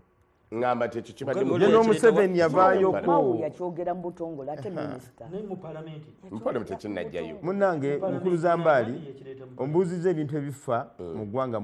ebifudde mu ggwanga mu mwaka guno nze nga Ssaabakozi sinza kubeera ku TV abantu ne sibabuusa ku nsonga eyo kubeera redde era n'ekigambo ky'okugyawo emyaka bwe kityo bwe kyakola ki nja kukuddira chairman ngenda mwongere yazane ebizibu bye tufunye ebikyajjukibwa mu mwaka guno bitulina okwegendereza kwe kufuba ennyo okulaba nga tufaayo ku bantu n'emirimu gye tukola ebyagwa ekiteezi tetusobola kuvaanawo nga tetubyogeddeko kubanga tugenda mu mwaka mulala simanyi bisiga kifaananyi kimu byobufuzi bwe nakuddisa obudde obulala ejja kuba otuwa ebyagwa ekiteezi nekyebisiga ku byobufuzi bya Uganda 2024 Honorable Kiwana nkusabidde finale nga manyi ogenda kulangira bwa road mayor kati ekisooka ndowooza olw'okuba nti programu yaffe ya byabufuzi otuvuze nnyo nga tuli ku line ya politics. Ekisooka abantu bonna bagenda okuwangula akalulu baba ne factors nnya. Mami Kabandemu yagikonyeeko ya candidate. Bulomba mugenda mu kalulu candidate. Olwaleero we are clear nga National Resistance Movement nti candidate tumulina. Ekyokubiri ye message.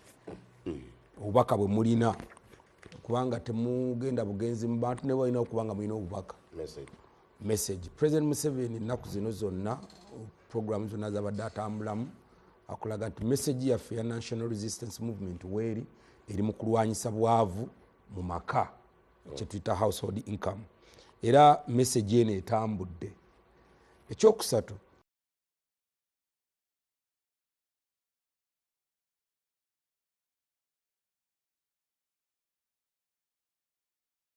obabuuza what are they kuzoganya biki totegera bibaliko Era tosobola. n'abawagira bennyini Infatti olunaku lw'oli bitegeera. anti ndi mulonzi nange ndi mulonzi Mala kutwegattako. Genda n'ekyokuzoganya. Bw'ona otwegattako ojja bitegeera. bannayuganda obabuuza nti bano bali ku ki tebabitegeera nabo bennyini ababikulembera kunga tewali kati message yaffe emanyiddwa candidate amanyiddwa resources tuzirina and finally the team has been built kati Mulinde kama nono meya wangambye olina okulinda abantu ne bamaliriza ng'oyogera nga bwe twakoze kakati kyenjagadde okukolaga nti bwe babeera nga bali bweguba mupiira ttiimu zetuzana ziri bubi nnyo bali ku biwundu kakati mwami chairman Nyanzi ageze n'agamba abeerosi first of all njagala kumujjukiza nti LC mwami Nyanzi twazironda tuli mu party politics NRM ina almost 90% of the chairpersons b'ebyalo so waga nti twakozesa abeerosi bawandiika bachairperson b'ebyalo abasinga mu constituency abasinga ba national resistance movement kyenjagala omanye ekiramu Nyanzi yes kyenjagala omanye nti ffe tetusobola kukoppolola tutwala ekitabo nga kipya tekiri almost wadde erinnya ku mulundi guno twatwala ebitabo byaffe register zaffe ku byalo ng'ebiregister ezimu zirimu abantu 10 at the end of that tugenda okuvaawo ng'abantu bazze beewandiza bali mu 6 bali mu 7 bajja ne beewandiisa bakoppolola wa yes kakati ate ffe register yaffe mwami Nyanzi si register ya polling center nga boolaba nti kubanga polling station eziri mu byalo eyo mukyala bit asobola okusanga polling station ng'eriko ebyalo 2-3 4 of course Mukono is a bit nebo osanga constituency kati ng'ekasambya oyinza okusanga ebyalo 4 byonna effe polling station tukikola bano kye batamanyi baleeta register electoral commission yes sikukoppolola muleka nkunyonnyole ne bagiteeka wali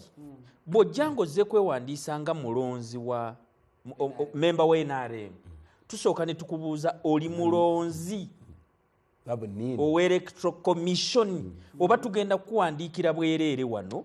akaluluko bwe kanaatuuka kafire bwereere era bwe tuwandiika omuntu nga tali mu national electoral commission tugenda kuddayo bano abamembers ba SEC tubakunge bano tubateekako ne kasita nti ono twamuwandika ne tulina omukunga agende yeewandiise kakati mbadde Zambaali kino kikulu nnyo omukulu ng'ali waggulu kino kikulu nnyo kikakasiddwa olwaleero nti NRM ekozesa national register that is number 1 number 2 nti bawandiika okuwandiika abantu baabwe bamemba baabwe number 2 Honorable Kiwanda akkiriza nti bachairman b'erosi wano bakozesebwa mu kuwandiika bamemba ba NRM yes ekirala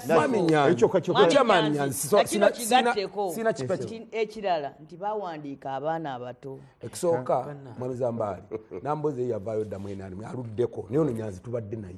yakatuvaako mulumwa agimanyi yonna ey'okubba mulumwa naye Kiwanda kubira njala kugabirayo buli muntu njagala nkubire nga ntandika butandisi ate bwe twagendedde mu bulango gwe tunagenda mu bulango mwami Nyanzi akimanyi bulungi nti ffe kyangu nnyo okubeera ng'omuntu chairman wa LC1 ate chairman wa NRM ekyo kyo kyangu nnyo watuli under multi-party goal so nga iflaga fayaffe ow'okukyalo gwe mutunuulira mu capacity ga nti chairman wa LC1 by the same time chairman wa kati omujeko obuvunaanyizibwa bwe NRM olwa chairman w'ekibiina kakati so njagadde ekyo kigamba ekyala mwami Nyanzi kyabadde ayogerako alina ekintu wano kyayogeddeko lwaki olaba Kabanda ng'azze bw'ati alina olaba Kiwanda ng'azze bw'ati naye nambozi yadde akyogerako njagala mubuuza olwaleero bw'osanga President Kyagulanyi ng'atambula n'olaba ne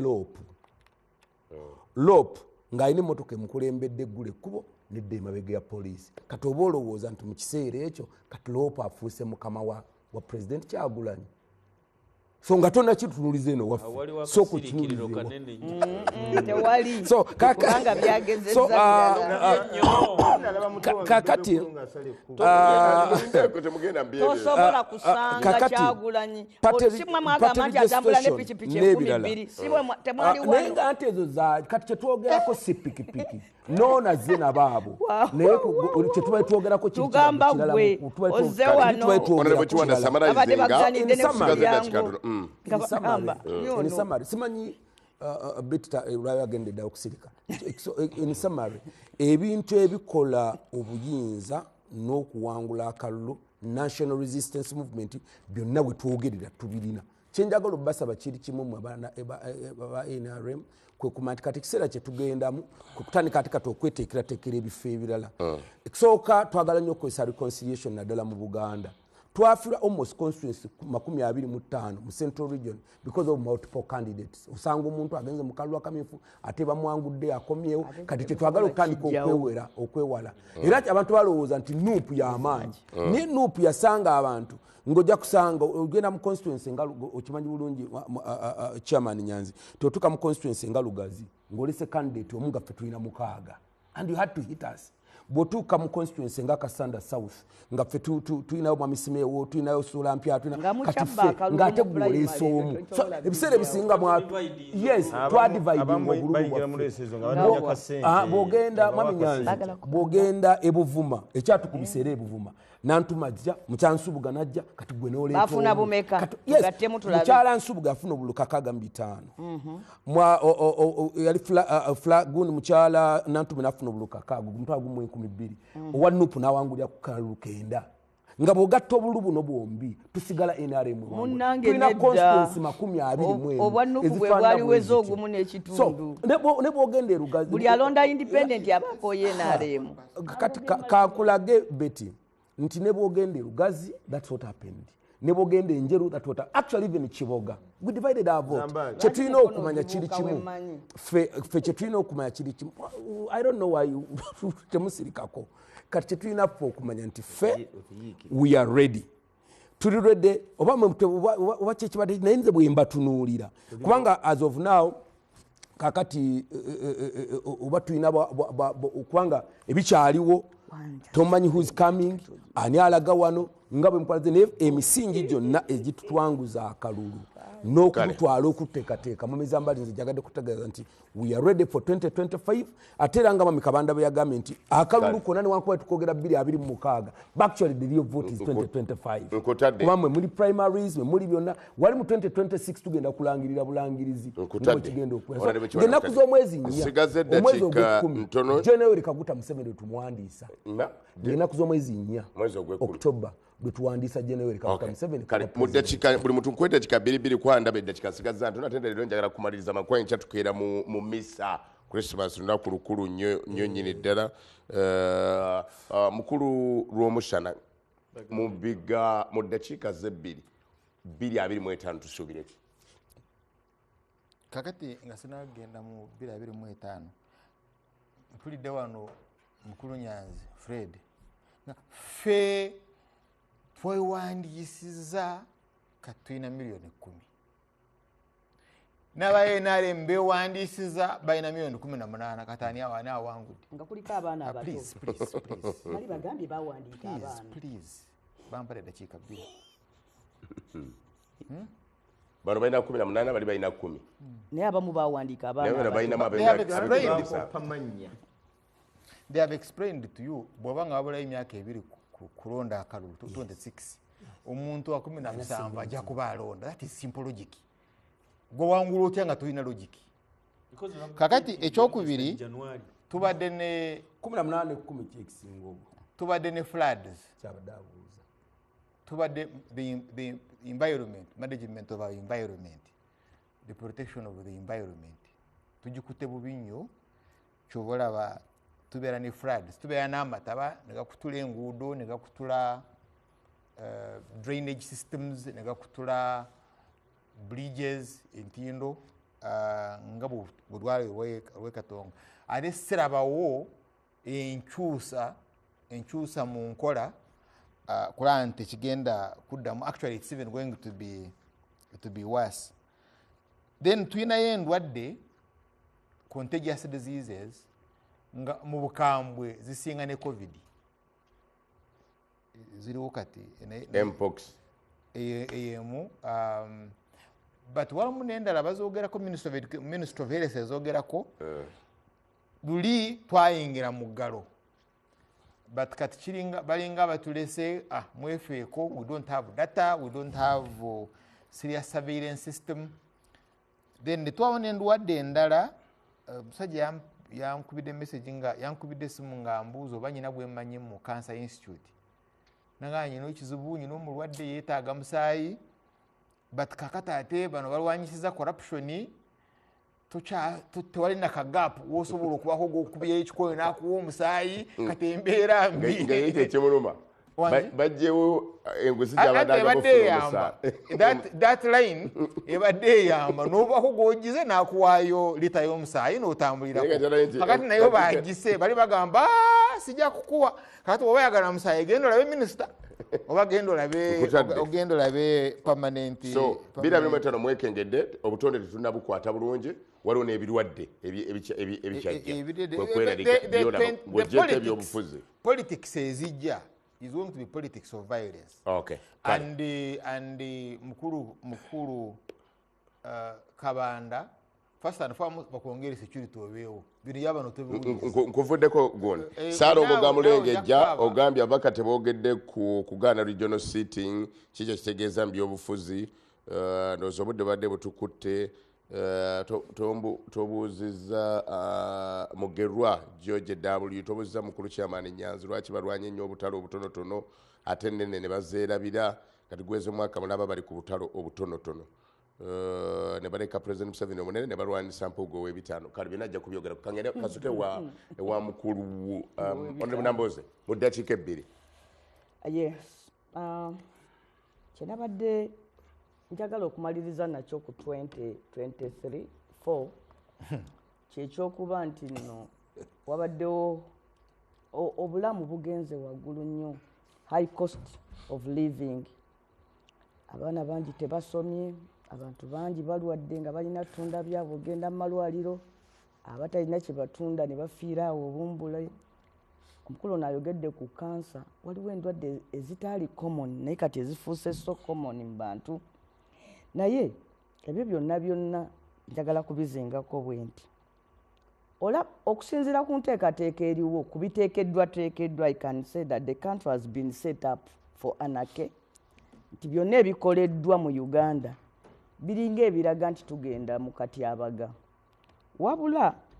bw'olaba ebintu nga national census bagiteekawo n'efulopinga bwe tutuuse kumalako mwaka nga teri yakubuulira byava mu kubala bantu biri awo byasimba naye nga byakolebwa n'obuwumbi 300 ne bugenda. Regional seating ezo parliament ze yatandika bagenda eggulu kumanya bizibu byaba Northern Uganda badda nateeka lyakulonda loopu ne bifulopinga bali bagambye ab'e Masaka tujjaawo tugenda tula n'egindi bakomaawo kwegamba tekyali kintu kya buvunaanyizibwa kiteekebwa. Lumu mwakolako ne ku stole wadde ennaku ezo deadline za gavumenti ne bagamba okulonda LC kati okwo tekukyabeerayo kati myaka 15 buli nnaku bakwongezaayo kati bafunawo ekiwandiiko magezi akwongezaayo myezi mukaaga mu byalo eyafa basentebe ekiri eyo. So decentralization nga policy efudde otuuka ku zi district n'olaba nga agenze mu bifuluko awaafa abantu bakansalas tebakyamanyi kyakola bambi wonna kwegamba sente wadde sente ziva ku mwoki wa Gonja kati bazitwala paka ku consolidated fund. So the country has been set up for anarchy. Naye njagala kugamba kino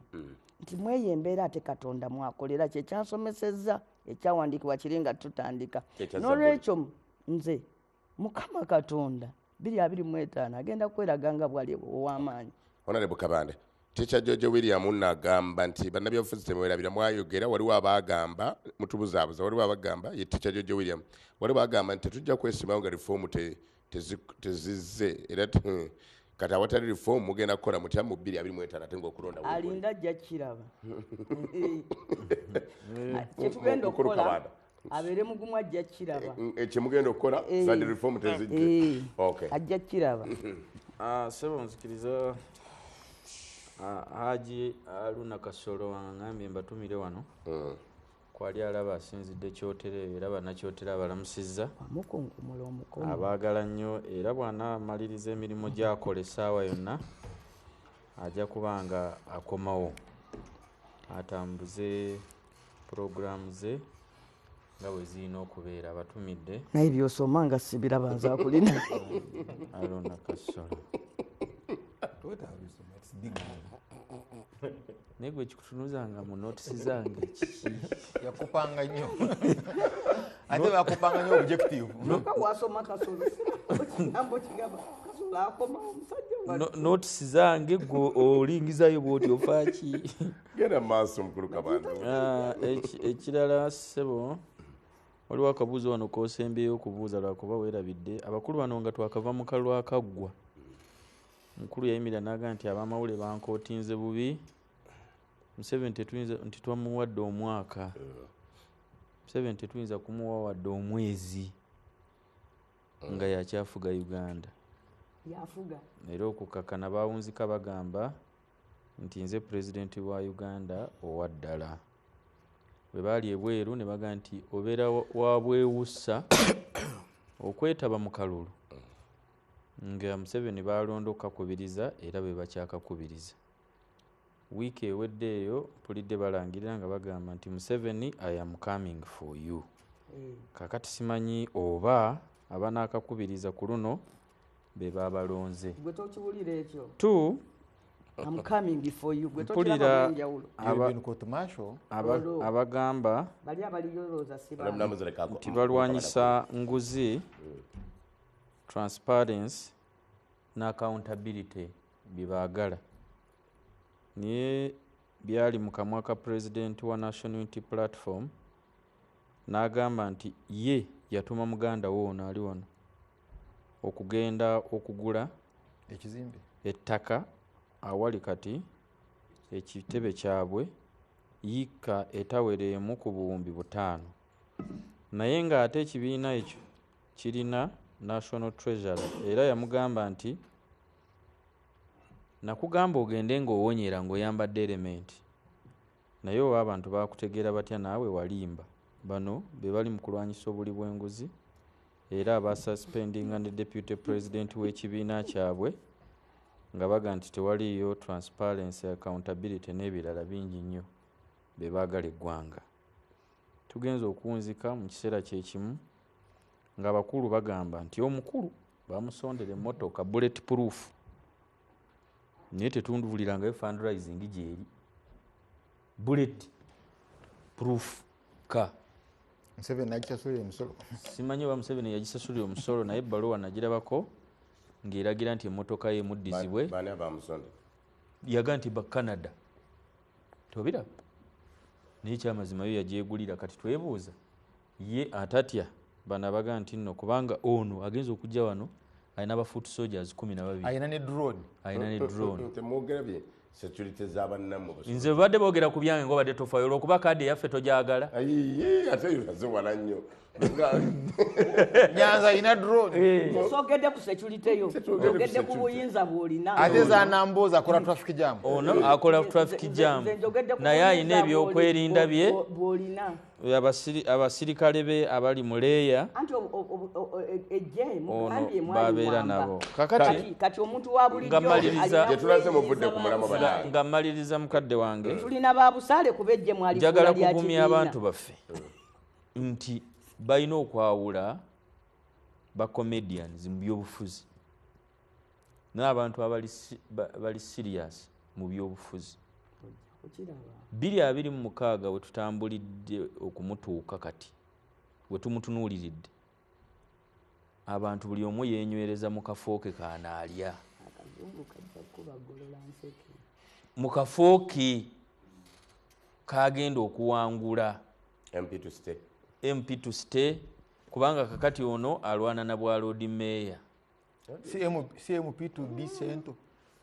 Central bamugobayo dda. Chairman agenda kweyogerera. Chairman Nyanza agenda kweyogerera. Amanyi alaga. Bamugobayo dda. Ku bwa Lord Mayor bamugobayo dda. Chairman Nyanza ajja kweyogerera ajja kunzika ng'ali walala. Era nkulayirira ono ku lunaku lw'okulonda bwe ruti nga yeesimbyeyo ku bwa MP ne bamugamba nti genda obeere mu National Talent Center lwakuba mwe temugoberera bintu. E Kenya eyo wali abasajja omu bamuyita Murkomen Kipchumba. Murkomen Kipchumba yali minister wa transport ne bamugyayo ne bamuteeka mu sports. Wiiki ewedde eno bamuwadde ye minister wa interior. Minister wa interior abeera minister internal affairs wano mu Uganda. Waliyo omulala Cheriot oyo nno kati ye leader of majority mu Senate. Waliyo omulala bamuyita Kimani Ichung'wah. Kimani Ichung'wah ye leader of majority mu National Assembly. Waliyo omulala bamuyita Ndindi Nyoro. Byongamba bingi ne bigenda kuyamba ate mu abanupu obudde buntwala biyamba program eno bano ngamba bino sorry tonkanga ng'omwaka guggwako naawe abo bali beesimbeyo ku bubaka bwa parliament mu bitundu byabwe nga ne muli ne Aden Duwale bwe bamala okunominatingibwa bwe batebeka tebaddayo mu constituencies zaabwe batandika kutalaaga na presidential candidate waabwe William Samoei Ruto. Era ku lunaku lw'okubalangirira eri mu constituencies zaabwe tebaaliyo, bonna baali mu Bomas we balangirira akalulu k'obwa president nga baagala kusooka kusekiwalinga kiri ekiki ekikulu ono nga yeesimbeyo ku bamemba ba parliament nga ne muganda we yeesimbeyo ku bwa president tayinza kuva mu wali asooka kusekiwalinga kake Mukulu Nyanzi abanga Mukulu Nyanzi katumaliza kiri wamma kibeera tekisoboka olumu ku programu eno neŋŋamba nti programu yaffe eno abantu abamu banyumira bafaani kubanga bawuliriza propaganda ne baseka n'ekituufu abantu baba bimanyi. Ekisooka Kabanda yagala nnyo okumanya kyova olaba bwagira nayogera okumanya naye tajja kummanya tajja nakuntegeera era siyinza kubikulira nti buli kimu kyonna ekiri mu nupu okitegeera kyova olaba enkero ojja kuba oyogera birala ng'ate leero oyogedde birala naye ensonga y'ekitebe siyinza kuba no nga sigyogeddeeko kubanga ekoneddwako amagye Meja Kakulu angambye ndamusizawo nalebo namboza afaaki omukulu sebo muprotectinga some respect banange chairman Nyanzi yagera chairman waawo bagambye mbu owamagye gwe bayita Kakulu ampeereza message afaaki yo owamagye yakwagala nnyo owamagye omulamba afaaki omugenzi Nasantege Sebaggala waliwo abantu abayogera ebisongovu ennyo yagenda nateeke amatala ku street nga gyegali balubu nezizikira ndowooza waliwo obuzibu masanyaze tala nezizikira abantu ne bayomba kumala wiiki ne bamutabukira niyajja n'abagamba nti oke zizikidde n'ettala ezizikidde zikola ki ku street weziri kati ensonga y'ekitebe ekitebe weekiri mukulu Kabanda obuzibu bayina bano bamukulu Kabanda balowooza mu nsi yonna obaddeyo families ezibadde mu byobufuzi mu USA ne Kenya wano trajectory tubadde tugiraba kati wano balowooza nti olw'okuba family ya Museveni nzibi era tutte ebyobugagga by'eggwanga balowooza nti naffe wetuli sebo ffe twakolamu tugenza okujja mu byobufuzi nga tumanyi okukola n'okwekolerera tolowooza ate nze era nali mu byobufuzi nga ndi mukozi sibanko muvunanyizibwa bonna nti no nalayidde ku kifo kino nga ggwe bwoli nze neekolerera era ekikumi kyenina kyange sikyabyabufuzi kakati environment gye tutambuliramu yeyonoonye obwongo bw'abantu bano abasajja abato finally ayamukoli zambaali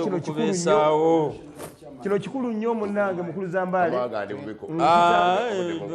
ffe abenupu tusigala tukola tuyita harmony want to harmonize with the people Christmas abantu kasita etuuse. bamanye ensobi zaabwe baddembe okukomawo. tuli mu Christmas banaye njagala okusasira Dr. Kizza Besigye obuzibu bwayitamu abantu mbagaliza Christmas ennungi naddala abantu ba Kampala yaffe. Happy birthday ziweze mukaaga. tuyingidde Christmas Yazaalidwa nowe. kakatisoka temugezangako okuwa Merry bakulu bano Christmas. buyinza tebabukozesa bulungi oli kagamba just imagine wano ku TV nabo bo balema okukozesa kati njagala kugaba bintu bibiri. We are not heading to anarchy. But you have set us up Yeah. for anarchy. We are not heading to anarchy. Eggwanga lyaffe terigenda mu kuzikirira, tugenda mu kulonda okw'emirembe. First of all, as the chairman of the National Consultative Forum, Yes. njabategeeza ebibiina by'ebyobufuzi mu ggwanga tukkiriza tusobola okugenda mu kalulu ekibiina ekimu ne kiwangula ekyala kiwangulwa. Ekyo kimu. Ekyokubiri tulina kyetta code of conduct. Eno ye y'abantu. Era tugenda tandika okutambula mu disitulikiti Tulikwena zonna empya. ffenna nga political parties